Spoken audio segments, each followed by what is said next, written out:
Having a structured morning routine can significantly change your day. It can help manage your time, achieve your goals, stay positive, and it can even help with productivity. So if you're looking for some tips on how to achieve this, stay tuned and let's get into it.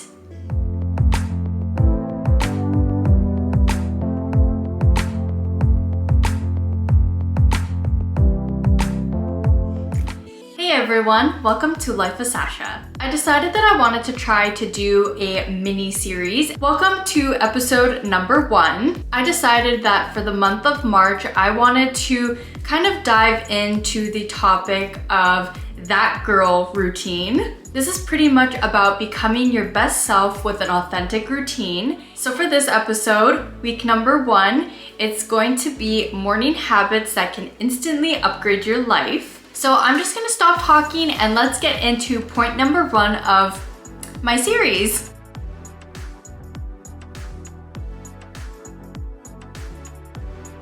So for number 1 of this topic, it's waking up without hitting snooze. I know this one is really hard for quite a bit of people. I personally have struggled with this quite a bit in my life. So let's say you wanna wake up at 6 and you wanna try to get to the gym in the morning and have breakfast and all of that good stuff, but you work at like 8 or 9 in the morning. You don't really have a whole lot of time between waking up and working. So this is a point that I struggle with on Mondays and Tuesdays because that's what I try to do. I work at 9 o'clock, so I try to wake up at 6 o'clock because I try to go to the gym and eat breakfast and get ready for my day before I have to go to work. I like to get ready. I have a good morning routine. I spend at least 45 minutes at the gym, so I really have to be strict with my time, especially in the morning. So first things first, if you're trying to wake up at 6 o'clock in the morning, you probably shouldn't be going to bed at like 11, 12, or 1 o'clock at night because you should always aim for at least 7 to 8 hours. For me, I feel like 7 is a pretty good amount of time for me to sleep. Sometimes I feel a little bit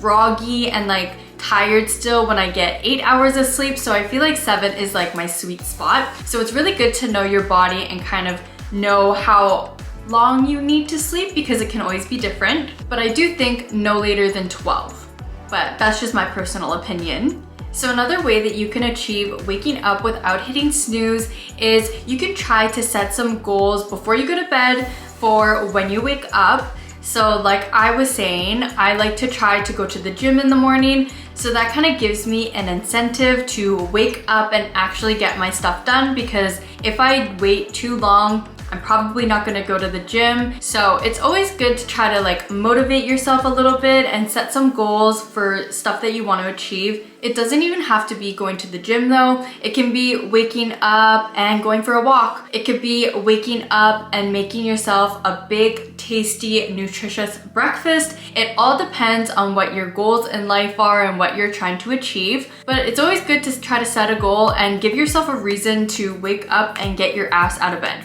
And lastly, another way that you can achieve waking up without hitting your snooze button is setting your alarm and putting it further away from you when you're sleeping. I like to set my alarm and put it far away from me. I don't sleep with my phone anywhere near me. It's always on the nightstand table, like across the room. And I feel like doing this kind of gives me a reason to get out of bed when my alarm goes off. If it was right beside me and I was sleeping with my phone, 9 times out of 10, I would just press snooze and go back to sleep. Since my alarm goes off and it's fairly loud and I don't want to wake anyone else up, I will wake up right away, get up, and then, you know, just start my day like that. So those are my little tricks on how to wake up and not hit snooze.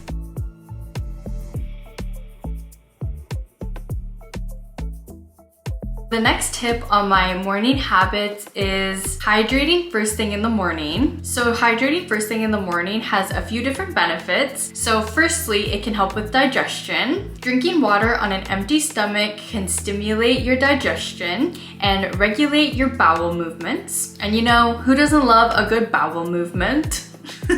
Drinking water in the morning can also help with your energy. When you're dehydrated, that can lead to fatigue. So on the other side of that, hydrating can make you feel more alert and energized. So the way that I like to hydrate in the morning is I always have a water bottle or a cup of some sort of water beside my nightstand table where I keep my phone. So recently,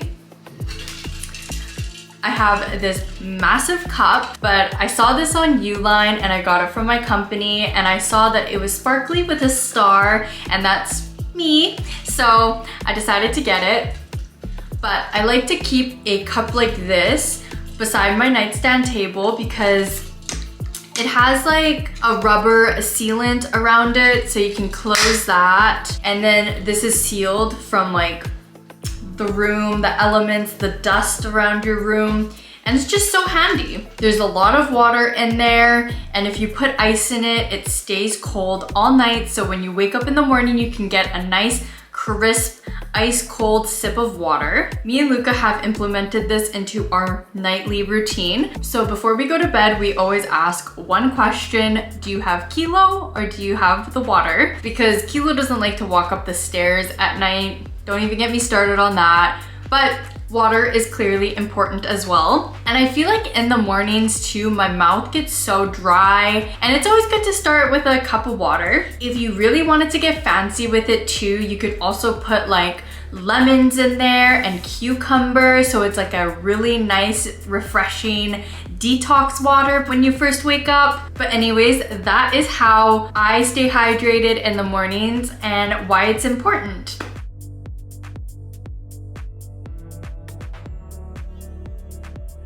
So number 3 on this list is move your body. I'm a very big advocate for this topic because I think it's so important to move your body. You know what they say, motion is lotion? I think that's what it is. But I feel like it's so important, especially as you age. So this can be working out, stretching, or even just going for walks. I personally do all 3.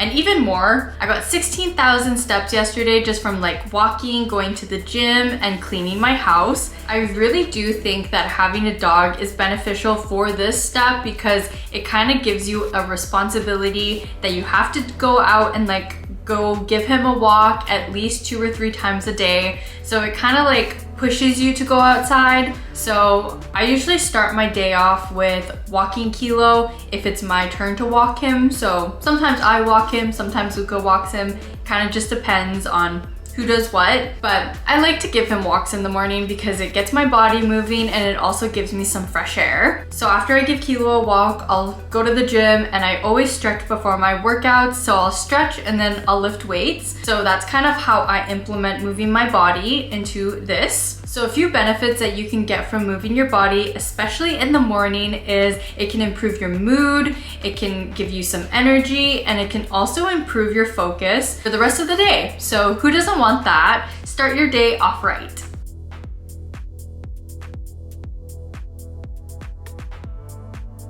So number 4 on my list is skincare and self-care. This can be a few different things, but I'm just gonna focus on like external.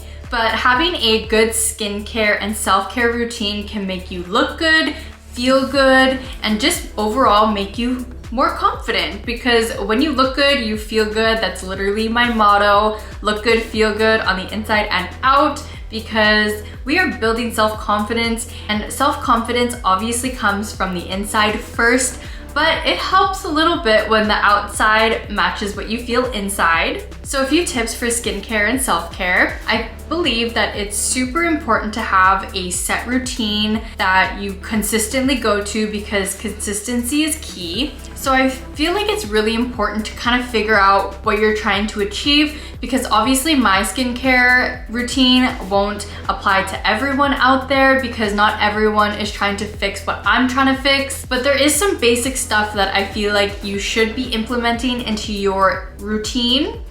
So yeah, my skincare routine is pretty much showering, moisturizing, lotioning, body oils, vitamin C on my face, sunscreen, all that good stuff. I'm also getting into the habit of putting lash serum on my eyelashes. I think I've noticed a little bit of a difference, at least with my bottom lashes. Anyways, I'm getting off topic. I do really think that it's important to get into the habit of taking care of yourself though. Skin, hair, body, so important. This is literally your vessel. Why not take care of it in every way possible?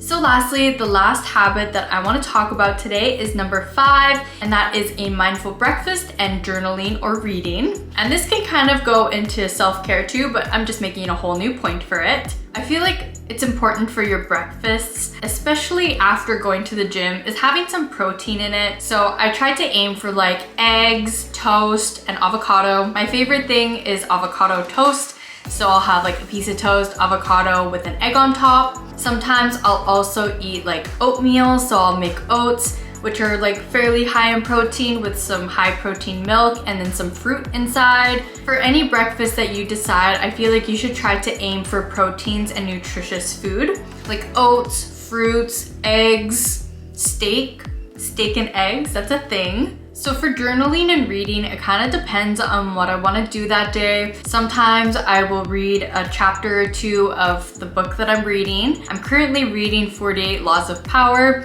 So if I'm eating breakfast, sometimes I'll just read that book at the same time. Sometimes I won't do anything, or sometimes after breakfast, I will journal. I feel like journaling's really good, especially if I have a lot of thoughts in my head at the time. It kind of helps me to be aware of the thoughts that I'm having and work through whatever I'm going through. Or I'll even just go and check my calendar and see what I need to do for the rest of the day, because that's always a good thing too. I also like that because it kind of gives me an idea of what I need to do that day. So those are my 5 morning habits that I think you should implement into your life to upgrade your morning routines. So just a little recap, we have waking up when you're supposed to, do not hit that snooze alarm. So keep your phone away from you and go to bed earlier. Next we have hydrating in the morning. So whether that's you keeping a cup on your nightstand table or just going down to the kitchen first thing in the morning when you wake up and having like a glass of water before your coffee. Then we have move your body. So go for walks, go to the gym, just get moving. Stretch even, you don't even have to work out. You can just wake up and stretch. That's always good too. Then we have skincare and self-care. Take care of your body, get into a good hygiene routine, shower, take care of your hair, take care of your skin, take care of your body. And lastly, we have what we put in and out of our body. So your breakfast, make sure that there's lots of whole food, nutritious, like proteins and fruits, oats, that kind of stuff. And then on the topic of what you put in and out of your body, I like to read books that teach me stuff. Doesn't have to be like a non-fiction book. And then if you want to journal, you got a lot of thoughts going on in here, it's always good to journal them out. I hope you enjoyed this video today and you found some of this information useful. Let me know down in the comments below what you're gonna be implementing into your schedule starting today. Let's start this month off right and get into some good habits. We're in March now. We need to start figuring this stuff out. 2025 has just begun. It's never too late to start. If you like this video, don't forget to give it a thumbs up, subscribe to Life with Sacha, and hit that bell button for more videos about beauty, fashion, and lifestyle. Here on Life with Sacha, I believe that looking good and feeling good on the inside and out contribute to having good self-confidence. So if you're into that kind of stuff, come join my little LOS family. So like I said, this is episode 1 of the mini series that I'm doing this month. We're gonna be talking all things that girl routines. So next week, I'm gonna be talking about habits for my night routine. So if you're interested in that, stay tuned for next week's video. I hope you have a good rest of your night or day whenever you're watching this LOS gang, and I will see you in my next one. Bye.